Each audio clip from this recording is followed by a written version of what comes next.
Oh great, void of space, what the fuck did we sign up for? There were only so many ways in which a human can hold their head, face palm, face desk, or restrain laughter, and the Chinese bridge had so far managed to cover most of them. Cap, said Comms. Cap, they're telling us to fall in. This is so fucking stupid, said the captain. What moronic, idiotic... He raised his head to the ceiling and let out an annoyed roar. Tactical, unsafety the hologram and give me the system map.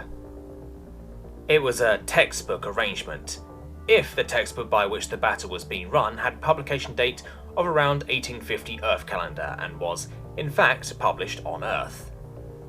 There was everything one could hope for: an open field, colourful uniforms, stupid formations, and a complete lack of common fucking sense. The captain shook his head and stared at the hologram, an asset that the bridge was not supposed to rely on in combat situations. The system was quite mass-rich. There were dozens of planets, several major asteroid fields, hundreds of moons, and an excess of debris. And none of it mattered because the two enemy formations were arranging themselves above the system plane, clear of any major mess. Formations! In the open. In space. The captain grabbed his head. I think I just got a headache. Same, said Tactical. The UNE Tiny was in the middle of an expanding formation of blue ships. That's what they called themselves, not the nickname humans gave the Federation they had signed on to help. Tens of thousands of ships were drifting into a layered grid-like formation. The layers varied between escorts, guard ships, and heavier battleships and carriers. The carriers, damn stupid things, were sitting right by the battleships, spitting fighters as they fell in.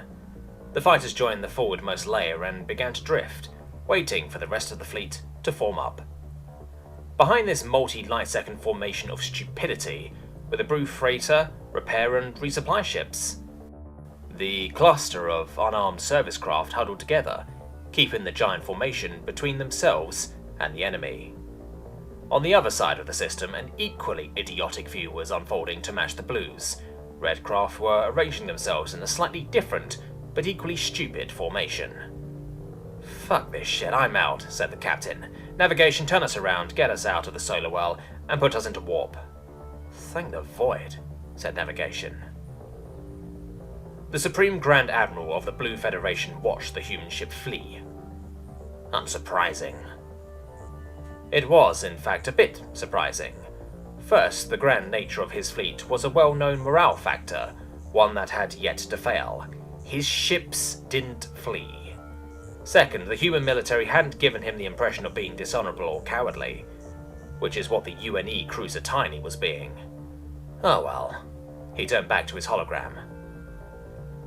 The enemy is in optimal range, said the Ranger. In a fleet of such scale, his position was quite prestigious and grand. The officer had the honor of notifying the Supreme Grand Admiral of when the enemy was in optimal range. Hold, said the Supreme Grand Admiral. Everyone knew that red capital weapons were shorter range than theirs, and no one was surprised by the order. To fire before the enemy had a chance to return fire would have been dishonorable. Minutes passed as the two formations closed. Enemy warming weapons, reported the fleet's eyes. Prepare to fire, ordered the Supreme Grand Admiral. Enemy firing, said the eyes. Weapons ready, said weapons. All capital weapons, fire, said the Supreme Grand Admiral. The grid's rear layers, battleships, battlecruisers and heavy cruisers all, fired as one. Relativistic slugs shot from the layers of the blue fleet, their blue burning tracer segments drawing streaks of fire across the void. Several seconds later, a similarly sized, larger caliber wave of red burning slugs flashed out of the void and crashed into formation. For a minute, there was silence in the void as blue and red ships died. Weapons ready, said weapons. Fire, repeated the Supreme Grand Admiral. For a good hour, the two fleets closed across light minutes of range, exchanging relativistic slugs. Eventually, when less than 10 light seconds separated the two still solid formations, both sides sent forth fighters and assault boats. Those raced ahead, clashing in the middle to generate light seconds spanning dogfights. None of the fighters tried to break through, that wasn't in them. All they had to do, each knew, was to kill every other fighter. Soon corvettes and frigates were sent in. They were soon followed by destroyers, then by light cruisers. Around then, Tiny finally cleared the system's gravity well and warped out. And a minute later, Tiny warped back in, on the other side of the system. The red and blue admirals had an oddly similar reaction. What? Where? The human ship has warped over the red support formation and is firing. Fuck, are we gonna have enough ammo?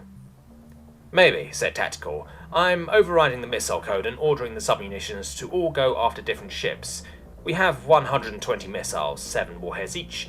Assuming all hit, which they will, that'll take care of at least 10% of the enemy logistics fleet.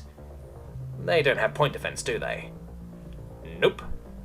Alright, how about railgun ammo and laser lenses?